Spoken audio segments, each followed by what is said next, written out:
Hello there. Today we're taking a look at an NFT scam together. Before we begin, I have to drop a quick disclaimer though. I don't know that the platform in question is definitely a scam, and neither could I confirm it 100%. There's always a slight chance that everyone involved with this website or company is just extremely stupid and irresponsible. But I'm 99.99% confident that it's just another NFT marketplace scam. My goal is not to just call out the platform though.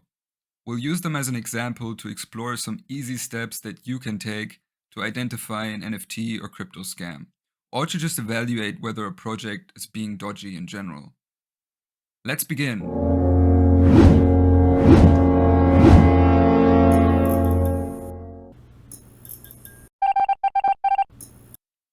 Since you clicked on this video, I'm going to assume that you have a rough idea of what an NFT is.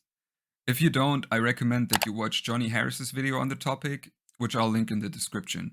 He does a great job of explaining the overall concept and some of the most popular use cases in an entertaining way.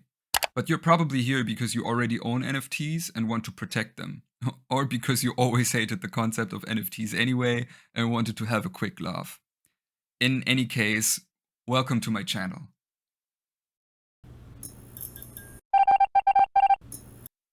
Let's start with a little story. This story, like so many other great adventures, begins on Discord. Like anyone else who's interested in cryptocurrencies and its offspring, I get a lot of Discord friend requests every day. Some profiles use famous NFT images as their profile pictures, or none at all, and some just use images of half-naked women that they stole from Instagram. Either way, they usually don't look very trustworthy to a seasoned gamer such as myself. After all, I didn't join Discord yesterday, right? But sometimes I am a little bit curious and accept the friend request to find out what the latest scams are. Let's just call it education through experimentation. Most of the time, I would guess more than 90% of the time, I am just invited to another server by another project trying to promote another product. While this can be annoying, it is very easy to set up Discord in a way that people cannot spam you, so I don't want to judge this practice too harshly. If you don't know how to do that, there will also be a link in the description that you can check out.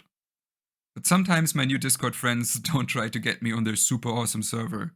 Sometimes they want me to join their website directly, and this is where the fun begins.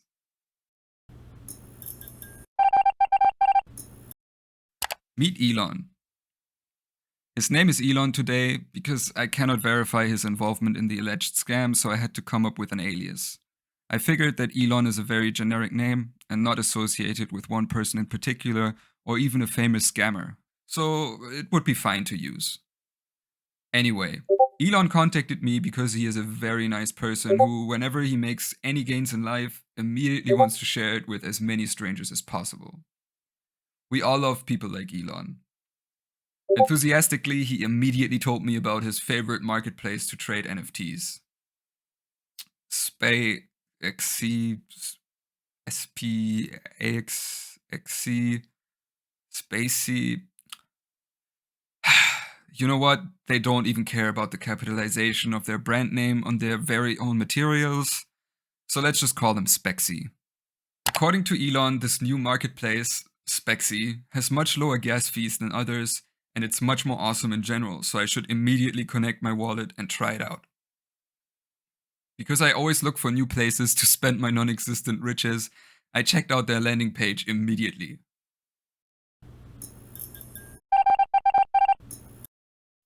The first thing you want to check when you discover a new website, or any product for that matter, is whether their proposal is too good to be true. Most scams work because people believe that the unrealistic propositions that the scammers sell you are actually real. Now you might say, well Tom, that's just because people are stupid. But nowadays, being scammed can happen to anyone. Like really anyone. Especially with digital investing scams, it can be relatively hard to find out what's too good to be true and what's just a really cool innovation. After all, not everyone who made a profit holding Bitcoin actually understood how it worked when they first bought into it. It could have been a scam too.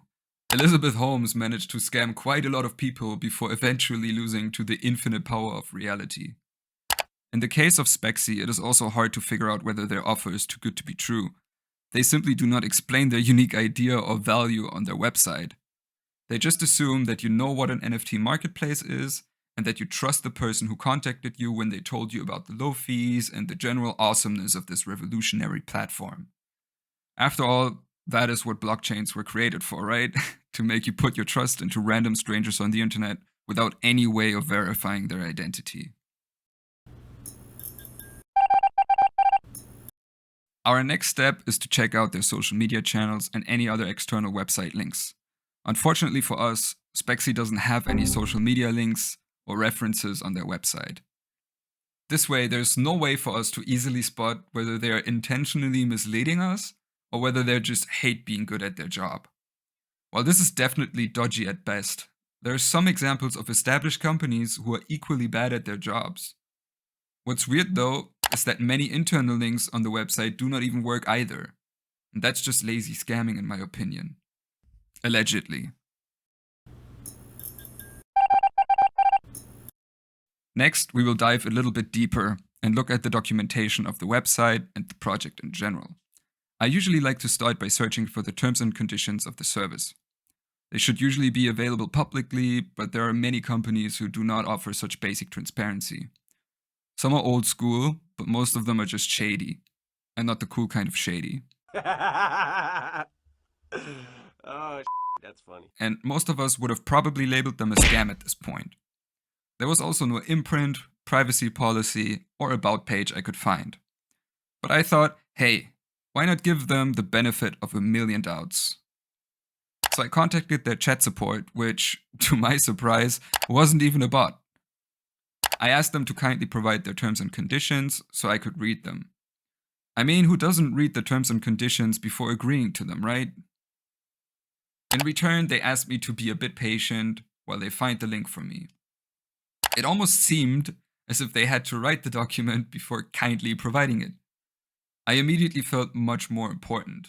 I was probably going to be the first person to ever see their terms and conditions. Isn't that absolutely amazing? A few moments later. After a short while, they really sent me a link to a document. The document was called document.pdf, and it was hosted on TinyHost, which is a hosting service for media-rich documents. The document, however, was neither content nor media-rich, and it looked like a rough draft that was made by a lawyer who provided the service to a friend for free. I first thought that it was a waste of time, but I did find something useful. The name of their company. Allegedly.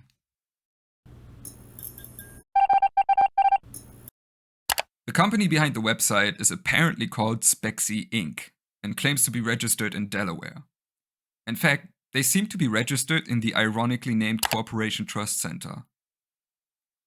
This unifying point of eternal trust is a one-story building that is famous for hosting a lot of shady businesses. It's basically a giant PO box that people can hide behind while they do their dodgy stuff.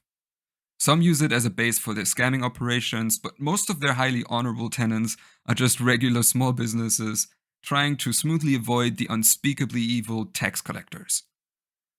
The list includes companies such as Google, Apple, GM, and over 420 traditionally fraudulent Deutsche Bank subsidiaries, as well as Donald Trump and Hillary Clinton. It just seems like a very nice place to be. Obviously, I cannot confirm whether Spaxsea is really registered there or not. It's very likely that they just used this address because it's relatively hard to confirm. While I did spend way too much time on this lazy scam already, I will not go even crazier and travel to Delaware. I could have contacted the Corporation Trust Center from my home, but I doubt giving out information about their clients freely is part of their core services. I contacted the local authorities as well to figure out who Spaxsea Inc. is, but I didn't get a definitive update by the time I recorded this video. The Spaxsea website also uses a service to obscure their who is information beyond normal measures, so I couldn't get their hosting information either. So that was also a dead end.